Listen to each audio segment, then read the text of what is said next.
So how common are mental health issues? Well, the statistics suggest that 45% of Australians will be affected by mental illness at some stage in their life. Now, if you think that's half, practically, the other half are supporting them. So we are all impacted in some way by mental health issues and mental illness in some capacity. And if you think about mental health as a continuum, for the most part, you would hope that people are in that managing, flourishing role. But I think we all have days where we languish a bit. You know, we all have those days where we're kind of feeling a bit blue. We might have a pajama day. Not if you're the boss, you can't. But, you know, some people get into that struggling realm and they still manage after a while to get themselves through it.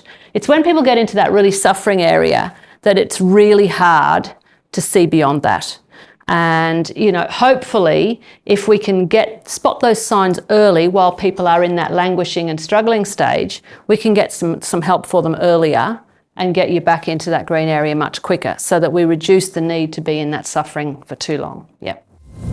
I'm thinking big organisations here. They often have big goals that they want to achieve, but they haven't actually, you know, it doesn't translate down to the workplace. And they manage staff with multiple protocols and processes rather than having a relationship with staff. So that's a reactive workplace. Now, a proactive workplace seek creative ways to retain staff. So, for example, if little Erin had that conversation with her boss and he'd said, well, how about you come in a couple of half days a week? Is that something you might be able to achieve? She might have thought, you know what, I can actually do that in the short term.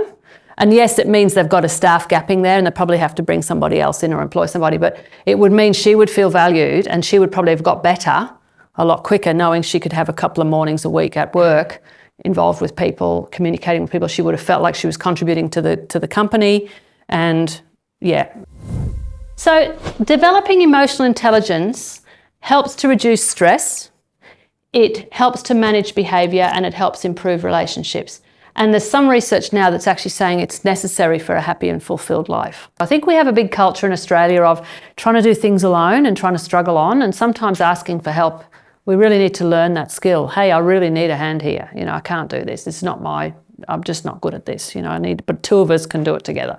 People sometimes allow things they have absolutely no control over to influence their behaviour and their emotions and their you know, their whole mood, if you like. Things we can control are our own thoughts and our own actions and our own decisions in that space. We can actually have a massive influence on other people's actions in our, you know, I mean, you all know when somebody's cranky, it can actually sometimes rub off. You know, you feel a bit cranky yourself, or if somebody starts shouting at you and you start shouting back, then it's going to start going louder and louder and louder. Or if you start arguing back with people, you know, there are ways and means to negotiate things that can de-escalate situations and really can have a positive influence. We can't affect the economy, we can't affect traffic, we can't affect weather. So when we accept responsibility for what we can control and let go of the rest, we can actually live happier, healthier, and ultimately longer lives. They're actually, again, doing research in this space that realising that people are actually, you know, taking control of their emotions, taking control of things and letting go of the rest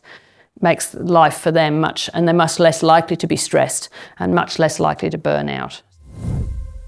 Right, I'm here with Annie from Totally Workwear Toowoomba. So Annie, what did you think of today's workshop? I thought it was very good, very informative, good information. Excellent, enough to keep you thinking. Yes, yeah, that's it, yeah. And what were your key takeaways from today's workshop? Definitely in all situations, communication, making sure that staff are open and honest, and if there is something that they can come towards us to let us know so we can then help them. Yeah, absolutely. Communication is so important in building those strong relationships with the staff.